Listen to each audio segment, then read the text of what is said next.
Grief can be a powerful force, a beacon for love that lingers beyond life. But sometimes it becomes an obsession, leading to places we should never tread. This is artifact number 7437, known as the Mourning Ballerina Music Box. Its melody soothes the aching heart, offering the illusion of comfort. But beware, the comfort it gives comes at a price no soul should ever pay. Not all music is meant to soothe the soul. Some melodies can take more than they give. Welcome to the Keeper's Vault, a place where the past lingers and the dangerous is kept hidden from the unwary.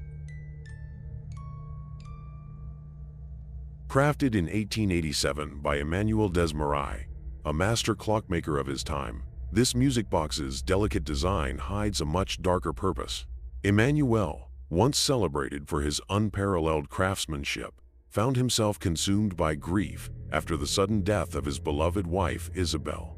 Isabel was his muse, his everything. A talented ballerina, she captivated audiences with her grace, just as she captivated Emmanuel's heart. But tragedy knows no mercy. Isabel's passing shattered Emmanuel, driving him to the edge of despair. Desperate to bridge the gap between life and death, Emmanuel turned to the forbidden, necromancy, and ancient rituals. He believed he could bring Isabel's spirit back, using his skills to craft a vessel capable of transcending the boundaries of this world. He poured his heart into its creation. With painstaking care, he carved symbols of summoning and binding into the music box, designing it to play Isabel's favorite melody, the same tune she danced to in her final performance. And for a brief moment, he believed he had succeeded. Isabel's presence filled the room, or so it seemed. This artifact has crossed many hands, each drawn to its haunting melody and the fleeting comfort it promises. But for one grieving mother, the allure of the music box led her down a path she could never escape. Before grief cast its shadow, there was joy. Margaret and her daughter Clara shared a bond that was as pure as it was unbreakable. Their days were filled with laughter and light. Clara loved to dance, and Margaret loved to watch her. These simple moments became their ritual, a way to forget the world outside and cherish the one they built together. Their days were filled with simple joys, the kind that linger in the heart long after they pass. Clara's laughter, her creativity, her endless energy brought warmth to Margaret's world. Margaret often said Clara was her light, her reason to smile, to laugh, to dream. Together, they created a world of love and belonging. But even the brightest lights can flicker and fade. And when the shadows come, they leave behind a void no light can fill.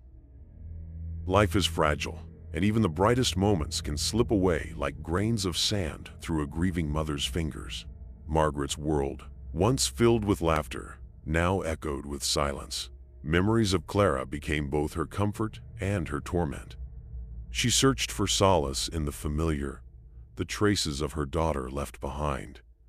But grief is a restless companion, one that never lets the heart find peace. In her solitude, Margaret began to feel the weight of absence. The laughter, the flowers, the dances, all faded into the shadows of memory. Grief can lead us to strange places, paths we might never walk in the light of joy. Margaret's search for solace brought her here, to a shop that seemed to emerge from the shadows of her sorrow. Every corner of the shop was steeped in history, forgotten belongings, each one carrying whispers of a life once lived. And yet, it was not the weight of the past that drew Margaret in. It was something else, something waiting for her. And then she saw it, a delicate box of unparalleled beauty, standing out amidst the dust and decay like a beacon. Its presence was undeniable, its allure impossible to ignore. She didn't know why her hands trembled as she touched it. The carvings, so exquisite, felt alive under her fingertips. The faint scent of aged wood and the cool metal inlays seemed to hold a memory of their own. The shopkeeper's voice broke the stillness, hesitant and low. He spoke of its beauty, its rarity, but said nothing of its origin. And yet, his reluctance to sell was clear, as though parting with it carried a weight Margaret couldn't see. But grief is blinding. Margaret could see only the promise it seemed to offer, a connection to what she had lost. And so, without question, she carried the box out into the world. When Margaret opened the box for the first time, the melody began, soft, sweet, and sorrowful.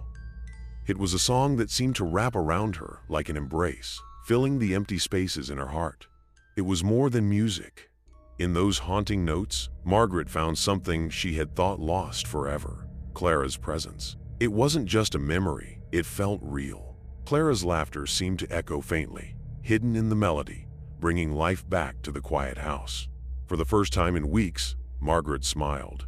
The weight of grief, though not gone, felt lighter. The music gave her what she needed most: a moment of peace, a glimmer of joy in the darkness. She began to play the music box often, finding comfort in its melody.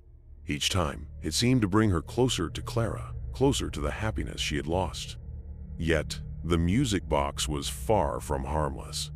Beneath its soothing melody lay something far darker, a truth Margaret would soon come to face. Margaret found herself returning to the music box often. It became part of her days and nights, its melody filling the silence that grief had left behind. The moments of comfort it provided felt like a lifeline. But the more she played the music, the more she found herself drawn to it. It was no longer enough to hear it once. Each note seemed to call her back, urging her to play it again and again.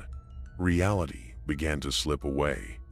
With each turn of the key, Margaret felt closer to Clara.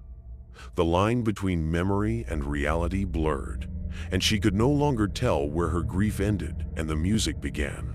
It was in this haze of longing that she saw her, Clara, standing at the edge of the light, her form faint, yet unmistakable. "Clara, is it really you?"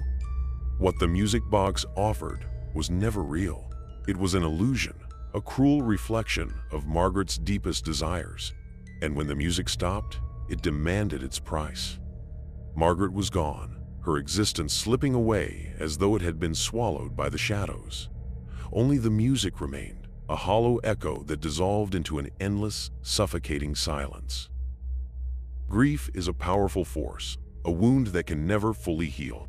The mourning ballerina music box knows this. It preys on the vulnerable, offering them what they desire most: one fleeting moment with what they've lost. But its melody is more than just music. It is a trap, carefully crafted to echo the emotions of those who listen. Each note pulls its victim deeper into its grasp, distorting their memories, their reality, until they are left with nothing. Margaret's story was tragic, but not unique. The music box has found countless owners throughout its existence, each one lured by the same false promise, each one paying the same price. That is why I keep it here, locked away in the vault, not just to preserve its history, but to ensure it does not claim another soul. For as long as it remains sealed, its melody cannot reach those who would be tempted. The mourning ballerina music box sits in silence now, locked away in the vault. But its story is far from over. Artifacts like this have a way of lingering, waiting, and finding those who seek them out. Such artifacts remind us that some desires are better left unfulfilled, no matter how strong the temptation.